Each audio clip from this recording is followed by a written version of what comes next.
same thing for this follow-along workout. I'm going to take you through 2 rounds of each part. We're going to start with part A, which is our neural prep and kind of some power stuff and a little bit of core. Then we'll move on to part B, which is our primary strength, where we're doing kind of our bilateral, like 2-leg or 2-arm strength movements. And then we're going to move on to part C, and that's going to be our superset of unilateral strength movements, okay? So you've already done your warm-up in the other video. So for this first part, part A, we're going to do these little box taps. Now if you have a chair, that'll work fine. Just make sure it's nice and sturdy. So we're going to do kind of 2 taps quickly, and then you're going to stand up. So it's going to look like this. I'm going to go 1, 2, stand up, okay? We're going to do this 5 times, and then we'll go on to the second exercise. So I'm going to go, basically just going to do a little squat, tap, 1, 2, stand up. That's 1, 2, 3, 4, 5. Now it's meant to be pretty quick and snappy. This next one, you're going to grab your 10 or 15 pound dumbbell. You may be fine with 15. And we're basically going to do 15 marches, and then we're going to switch sides. So the idea is to stay nice and vertical and not shift side to side. So I have the dumbbell in my right hand. So when I march, obviously my right leg will come up with my left arm. And then when I put it down, my left leg comes up. Now my right arm's not going to come up because I have a weight in that hand. Think of this, the left side is kind of stabilizing against the weight in the right hand. So we're trying to stay nice and tall. We're going to march at a deliberate pace. So we're going to go 1, 2, sorry, I got off count, but you get the idea. So basically what I want to point out is, like, when we're marching, we're not going side to side, we're not going really fast. We're trying to stay really centered, keep a strong grip on that weight. So we're going to go 1, 1, 2, 2, 3, 3, 4, 4, 5, 5, 6, 6, 7, 7, 8, 8, 9, 9, 10, 10, 11, 11, 12, 12, 13, 13, 14, 14, 15, 15. That's about 30 seconds. Probably next time, instead of me counting out loud, I'm just going to watch the clock for 30 seconds.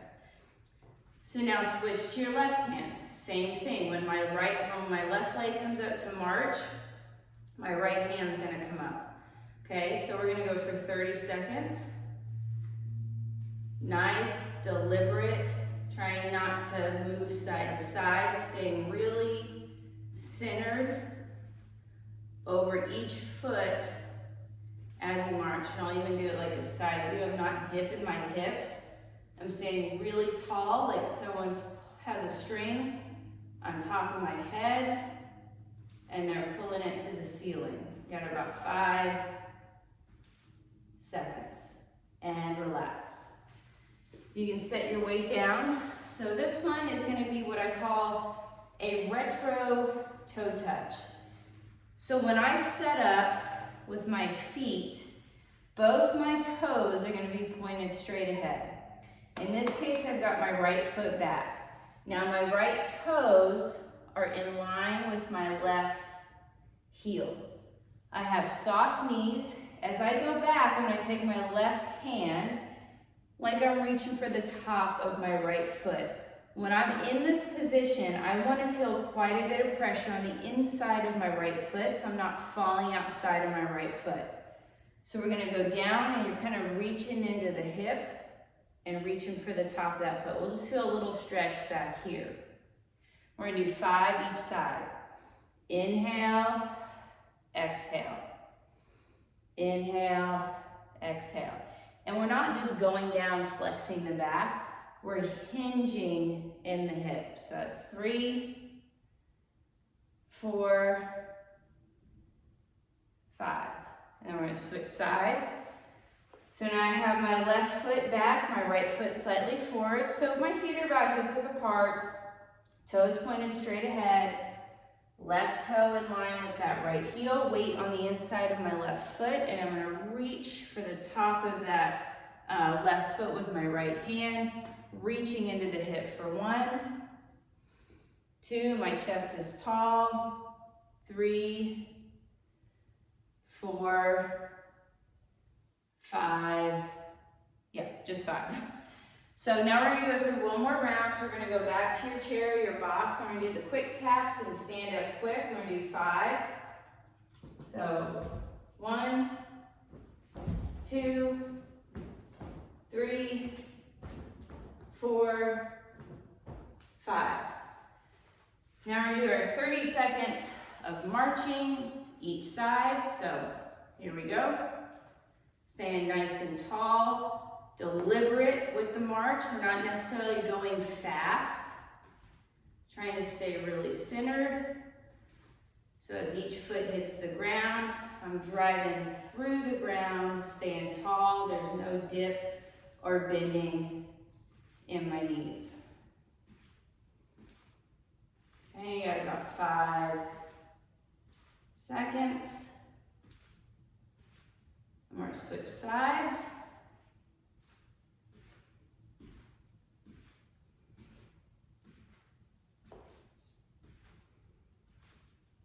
Keep a nice strong grip on the weight, making sure we're not leaning.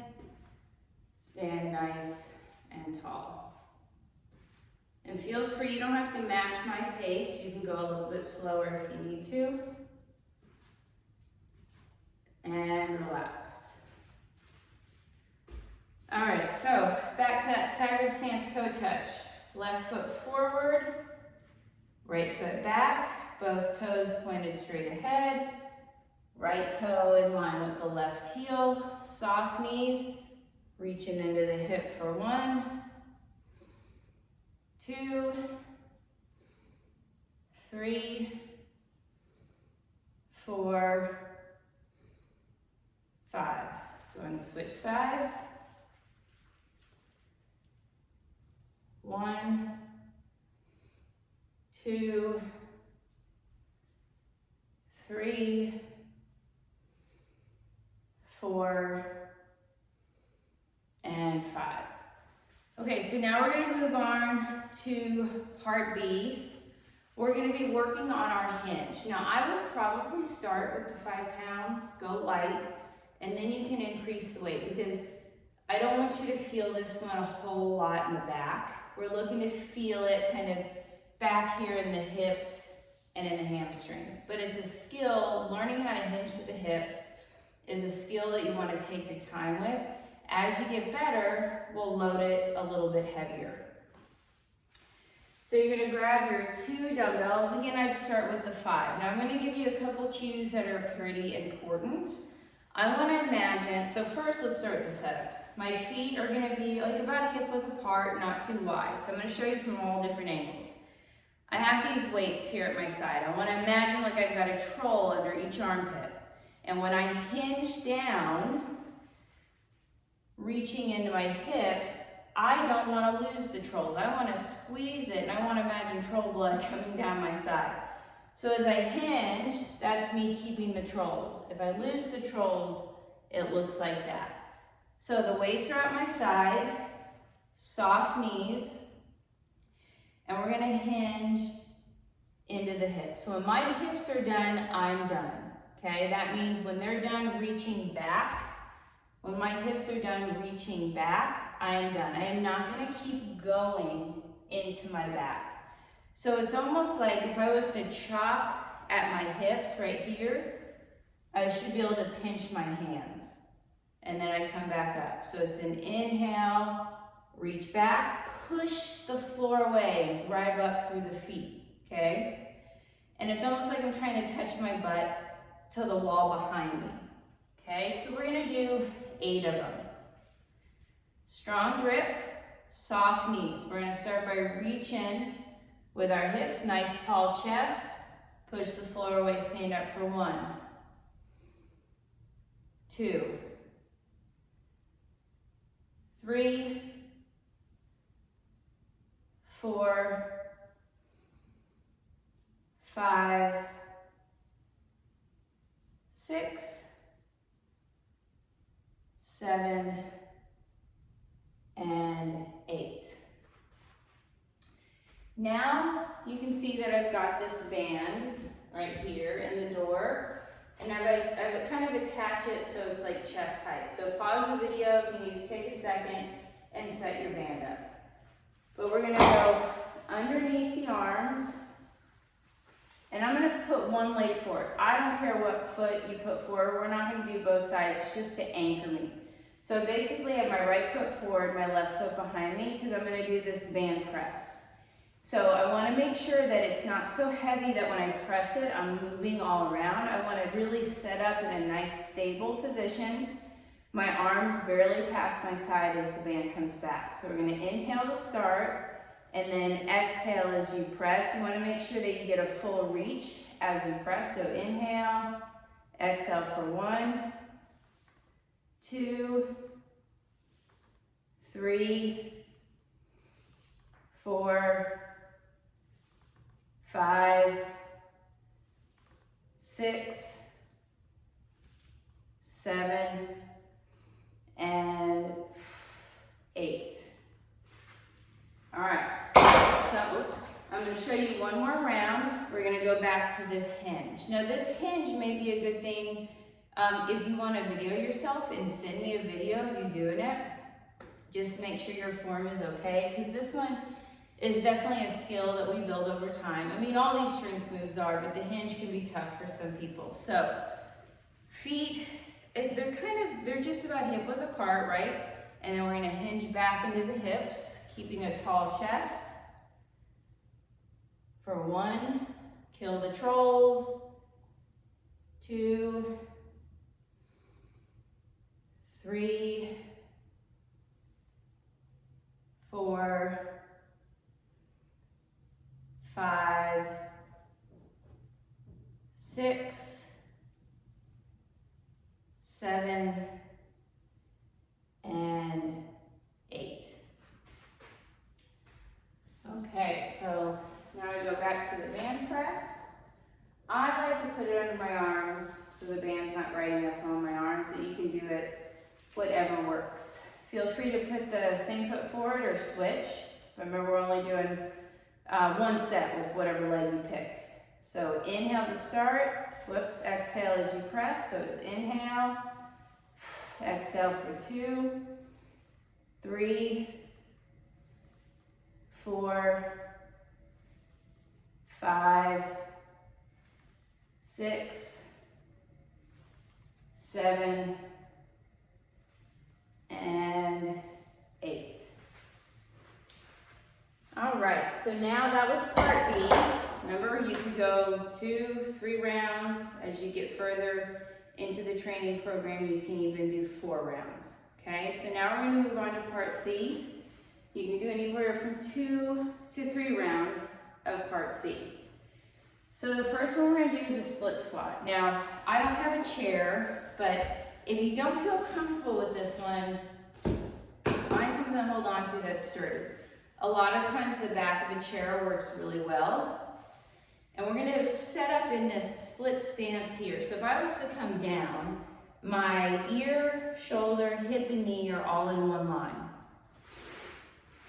And my back toe is digging into the ground with the heel up. So with this one, we're trying to stay as tall as we can. I do not care how low you go. It may be here. It may be where you tap the ground. But I don't want to pitch forward. I want to stay nice and tall. So we're going to go down for 1, driving through this front heel for 2. 3, 4, 5,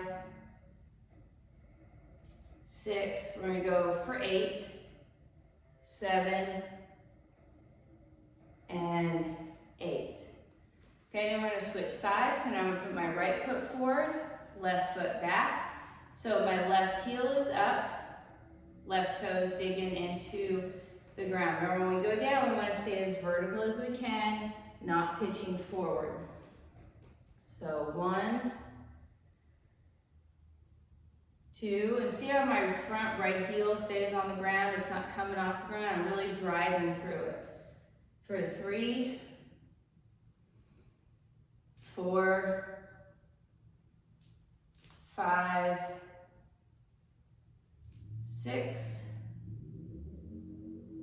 7, and 8.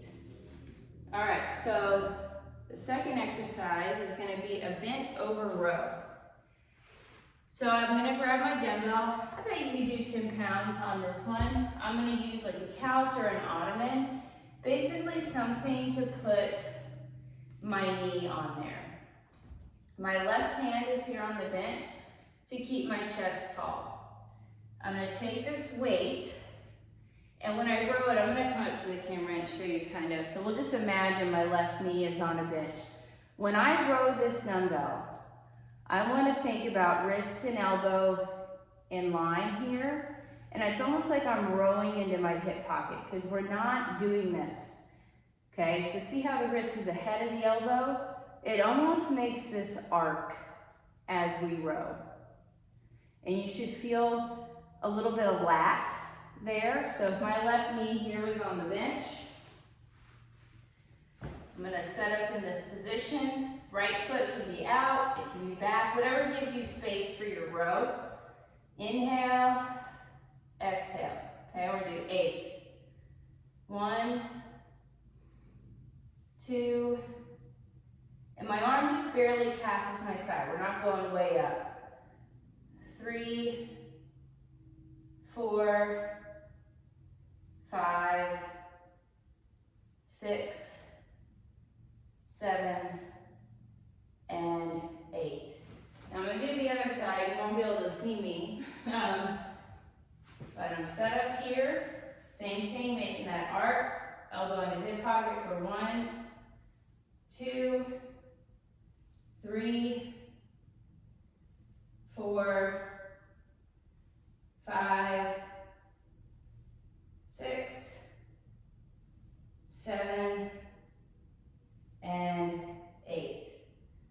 All right, so we're gonna do one more round. So you're gonna grab your chair or whatever you're holding on to. We're gonna set up in your split squat. So in this case, got my left leg forward, right foot back. Right heel is off the ground. Driving through my left heel and my right toes. I'm gonna go down for 1. And when I come back up, I didn't say this before, I'm not falling back on that heel. It stays up the whole time. 2, 3, 4, 5, 6, 7, and 8. In this split squat, it's a good one to practice, even if you can only go like this far. You know, the first few times, as you get stronger, it'll get easier because this is how I get up off the ground without using my hands. So it's a good thing to practice. And make sure your form is good, that you're not pitching forward. So if you can't go all the way and tap, that's totally fine. Put a pillow or something kind of raised up off the ground to give you a reference if you need it. So even if you go this low, it's fine. 1, 2, 3, 4, 5, 6, 7, and 8. All right, we're gonna hit that bent over row one more time. So remember, elbow in the hip pocket, arm barely passes the side, my shoulder is away from my ear. 2, 3, 4, 5, 6, 7, and 8. Switching sides. 1, 2, 3, 4, 5, 6, 7, 8. with this part C part, you can keep it at 2 rounds or you can do 3, totally up to you. But that wraps up this one. And so if you want to go back and do another round of each, you definitely can. But I would kind of see how you feel after this one, because those split squats can, you know, they can make you pretty sore. But just see how it works out. And then over time, you know, your goal is to get to 3 rounds. So for the part A, we're always going to keep it between 2 to 3 rounds. Part B, anywhere from 2 to 4 rounds. And then part C, anywhere from 2 to 3 rounds.